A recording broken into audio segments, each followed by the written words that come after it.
Hi everyone, it's Ali. Welcome back to my YouTube channel. Today we're going to be talking about Yaksi Gozen. So let's not waste time on any introductions and let's get into it.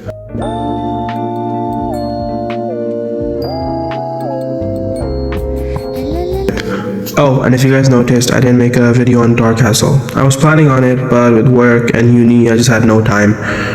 So with this episode coming out, I just decided to move on. So before we get into Yaksi Gozen, here's my mini review of Dark Castle. It was fine, enjoyable enough. Love seeing Alex back, and like my last video, my eyes are still on Aglie. She's as sus as ever. So with that out of the way, let's get into Yaksi Gozen. Starting off with the recap. We begin with Kagami and her mom arguing over control, and in that fight, Tomoe tries to take her ring, which Kagami answers with a whole lot of wind. There's some internet plotline which I'm not interested in really, but I've got to mention it, so I'm going to give it a nutshell recap here. Maynard gives Adrian a cute present, and Adrian wants to make something just as good as that for her. He ends up going with Gourmet. Now let's get to the real stars of the episode. Lila's back, and yes, it's Lila, not that Cerise nonsense. Tomoe calls her Lila, so I'm sticking with that. And apparently she's recruited another mom to her posse. Yep, after being besties with Kagami, she's now also her secret sister. We see Lila transform for the first time. She looks great, and her and Tomoe make a plan. Tomoe will be akumatized, and she's going to capture Felix. Lila will steal his ring and start controlling him, giving her a spy on the miraculous, and Tomoe control over her daughter's life. They do it, but plan backfires as Felix and Kagami were one step ahead and decided to entrust their miraculous to Marinette. But like Marinette usually does, she ends up throwing them on the floor, and when Yaksi Gozen arrives, Felix has Kagami's ring and not his.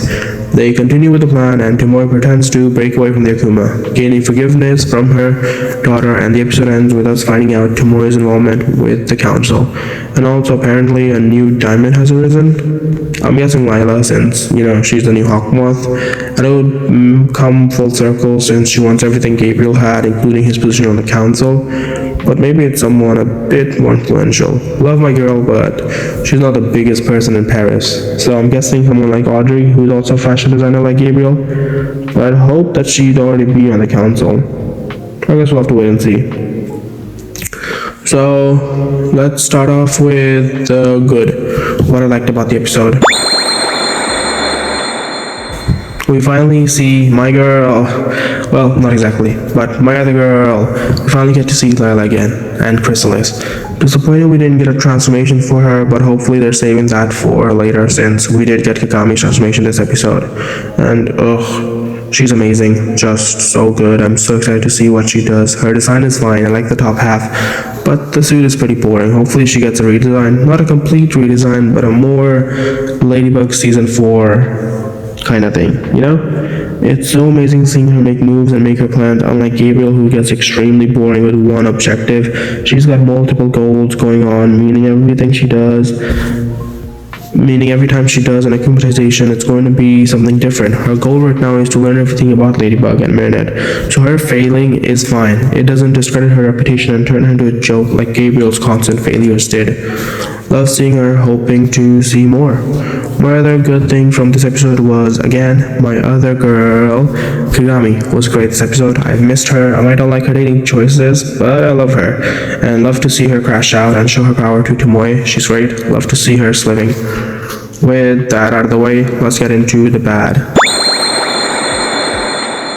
Starting off with the Adrian side plot. It honestly wasn't up to par with the other plot, which was so big that there was no way to make this plot not feel boring. I didn't hate it,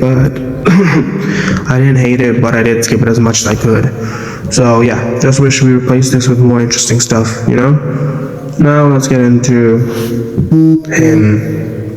I'm still not a fan of this new Felix. Pre-season 5 Felix was just so good that whatever this guy is going to be a disappointment. I'm sorry, you cannot make me like Kagami. They are genuinely so forced. They make each other the most boring versions of each other. It takes away Felix's interesting anti-hero villain tendencies. His interesting characterization that made everybody like him in the first place, and makes Kagami also into this boring love interest, which I'm not vibing with. Sorry, not sorry, Kagami stands.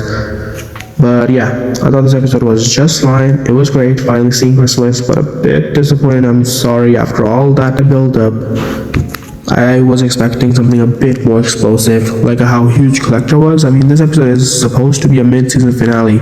We have 13 episodes left. Like, the reveals are all great.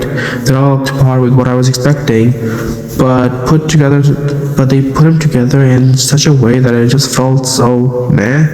So I'll give it a 6 out of 10. But yeah, thank you for watching. I'll be back when the next episode or special drops.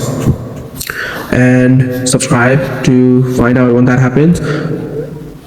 Like, share, subscribe, do all the YouTube things. Let me know what you thought about the episode in the comments. Do you like Kagami? Did you like Chrysalis's new outfit? Whatever your feelings were, let me know. And yeah, bye.